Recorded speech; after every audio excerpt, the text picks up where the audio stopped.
प्रिय शिक्षार्थियों, आप सभी का स्वागत है पंजाबी भाषा सीखने के इस ऑनलाइन पाठ्यक्रम में। हमारा आज का विषय विराम चिन्ह है। चलिए जानते हैं विराम चिन्ह के बारे में। व्याकरण में भाषा की सबसे बड़ी इकाई वाक्य होता है। बहुत बार एक वाक्य को दूसरे वाक्यों से अलग करने के लिए कोई न कोई विशेष चिन्ह लगाकर किया जाता है। यह विशेष चिन्ह कोई भी हो सकता है, चाहे वो कामा हो या प्रश्न चिन्ह या फिर पूर्ण विराम चिन्ह। इनके अनुपयुक्त प्रयोग वाक्यों के अर्थों का अनर्थ भी कर सकते हैं। जैसे इसके लिए एक प्रसिद्ध उदाहरण मौजूद है, रुको मत जाने दो। रुको मत जाने दो। उपरोक्त वाक्यों में केवल कामा के हेरफेर से अर्थों का अनर्थ हो गया है। इस प्रकार विराम चिन्ह भाषा को लिखने, पढ़ने और समझने में महत्वपूर्ण भूमिका निभाते हैं। विराम चिन्ह के बारे में यह भी कहा जा सकता है कि भाषा को स्पष्ट और शुद्ध ढंग से लिखने के लिए विराम चिन्हों की बहुत आवश्यकता रहती है। इनके प्रयोग के बिना भाषा अपने अर्थों का पूर्ण रूप से संचार कर पाने में सक्षम नहीं होती। आइए देखते हैं पंजाबी में कौन कौन से विराम चिन्ह इस्तेमाल किए जाते हैं। दंडी या पूर्ण विश्राम, कामा, प्रश्न चिन्ह, अर्धविराम चिन्ह, दुबिंदी या कोलन, विस्मित चिन्ह, पुट्ठे कौमे, ब्रैकेट, बिंदी, छुट मरोड़ी, दुबिंदी डैश। आइए अब इनके प्रयोग के बारे में देखते हैं कि इनका प्रयोग किस प्रकार किया जाता है। तो सबसे पहले दंडी। दंडी एक पूर्ण विराम है। यह किसी वाक्य के उपरांत ठहराव का संकेत है। यह साधारण वाक्य के अंत में लगाया जाता है। प्रश्नवाचक और विस्मित वाक्यों को छोड़कर हर प्रकार के वाक्य के अंत में यह विराम चिन्ह प्रयोग किया जाता है। जैसे हरजीत सिंह स्कूल जा रहा है। हरजीत सिंह स्कूल जा रहा है। मैं अनीता बारे जानना चाहती हूं।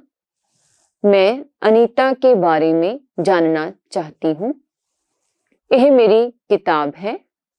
यह मेरी किताब है। कॉमा। कॉमे का प्रयोग वाक्य में थोड़ा सा ठहराव देने के लिए किया जाता है। जैसे अमित, राम, श्याम ते समीर पिकनिक मनाउण गए। अमित, राम, श्याम और समीर पिकनिक मनाने गए। पिताजी, मैनू 10 रुपए दियो। पिताजी, मुझे 10 रुपए दीजिए। साथियों, सानू मिलजुल के रहना चाहिए है। साथियों, हमें मिलजुल कर रहना चाहिए। प्रश्न चिन्ह। प्रश्न चिन्ह जिस वाक्य में कोई प्रश्न पूछा जाए, उस वाक्य के अंत में प्रश्न चिन्ह लगाया जाता है। जैसे स्कूलों छुट्टी कदों हुंदी है। स्कूल से छुट्टी कब होती है। तू किथे जा रहा है। तुम कहाँ जा रहे हो। कि मैं हुण जा सकता हूं। क्या मैं अब जा सकता हूं। बिंदी कॉमा। बिंदी कॉमा इसका प्रयोग अधिक नहीं होता। आम स्थितियों में एक वाक्य में जब कॉमा से अधिक और दंडी अथवा पूर्ण विराम से कम विराम देना पड़े तो बिंदी कॉमा का प्रयोग किया जाता है। जैसे तुहानू सख्त मेहनत करनी चाहिए है तां तुसी पास हो सकोगे। आपको सख्त मेहनत करनी चाहिए तो ही आप पास हो पाओगे। दुबिंदी जां कोलन। दुबिंदी जां कोलन जब किसी शब्द दे सारे अक्षर ना लिखे जाएं या कम लिखे जाएं तो दुबिंदी का प्रयोग किया जाता है। जैसे स, सी, से, स, सरकारी सीनियर सेकेंडरी स्कूल।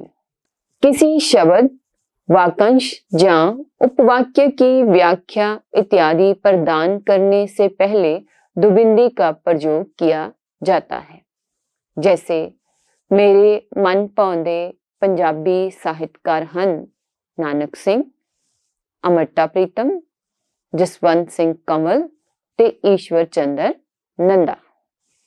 मेरे मनपसंद पंजाबी ਸਾਹਿਤਕਾਰ हैं नानक सिंह, अमृता प्रीतम, जसवंत सिंह कंवल और ईश्वर चंद्र नंदा। विस्मित चिन्ह। विस्मित चिन्ह यह चिन्ह ऐसे वाक्यों या शब्दों के अंत में इस्तेमाल किए जाते हैं जहां मन के किसी भाव जैसे खुशी, हर्ष, दुख, गम, परेशानी इत्यादि प्रकट किए जाते हैं। जैसे वाह कितना सोना फूल है, वाह कितना खूबसूरत फूल है, सदके जावा, बल्ले बल्ले, शाबाशे इत्यादि। पुट्ठे कामे। उल्टे कामे जब किसी के कहे हुए या लिखे हुए शब्दों को उसी तरह लिखना हो तो उसको उल्टे कामे, जिसमें पीछे वाले कामे सीधे होते हैं, में लिखा जाता है। जैसे स्वामी विवेकानंद ने कहा है, उठो जागो अते उदों तक ना रुको जदों तक लक्ष्य की प्राप्ति ना हो जावे। स्वामी विवेकानंद ने कहा है, उठो जागो और तब तक ना रुको जब तक लक्ष्य की प्राप्ति ना हो जाए। ब्रेक्ट। ब्रेक्ट किसी वाक्य या शब्द के अर्थ को और स्पष्ट करने हेतु हम ब्रेक्ट का इस्तेमाल करते हैं। जैसे गीता हर समय सियाणप तो काम लेंदी है। गीता हर समय अक्लमंदी से काम लेती है। बिंदी। पंजाबी में इस विराम चिन्ह का प्रयोग बहुत ज्यादा नहीं होता है। इसका प्रयोग अंकों के पीछे या किसी शब्द को संक्षिप्त में लिखने या फिर डिग्री इत्यादि को लिखने के लिए होता है। जैसे 1, 2, 3, 4, MBBS, BA, MA इत्यादि। छुटमरोड़ी। छुटमरोड़ी अथवा वर्णलोप। अगर बोलचाल की भाषा लिखते वक्त कोई अक्षर नहीं लिखा जाता तो उसकी जगह इस विराम चिन्ह का प्रयोग किया जाता है। हिंदी में अमूमन ऐसा नहीं किया जाता, लेकिन पंजाबी में यह अक्सर प्रयोग किया जाता है। पंजाबी में इसको मुख्य रूप से 2 शब्दों पर लगाया जाता है। पहला शब्द है विच अते दूसरा शब्द है उत्ते। विच शब्द में इसे लगाने का तरीका च और उत्ते शब्द में ते है। अगर कहीं च लिखा गया हो तो उसका अर्थ वही होगा जो विच अथवा में शब्द का है। वहीं दूसरी ओर अगर कहीं ते शब्द का प्रयोग किया हुआ मिले तो उसका अर्थ उत्ते अथवा ऊपर के समान होगा। यहाँ पर एक बात ध्यान रखने वाली है कि शिक्षार्थी को ते और ते में अंतर को ध्यान में रखना चाहिए, क्योंकि दोनों के अर्थ और प्रयोग अलग अलग हैं। दूसरा, इसका कामा से अंतर यह है कि कामा नीचे लगाया जाता है और यह ऊपर लगाया जाता है। जैसे साडी रिहाइश खेत च ही है, हमारी रिहाइश खेत में ही है। चंगे इंसान कदे मथे ते वट नहीं पाउंदे। अच्छे इंसान कभी माथे पर बल नहीं डालते। दुबिंदी डैश।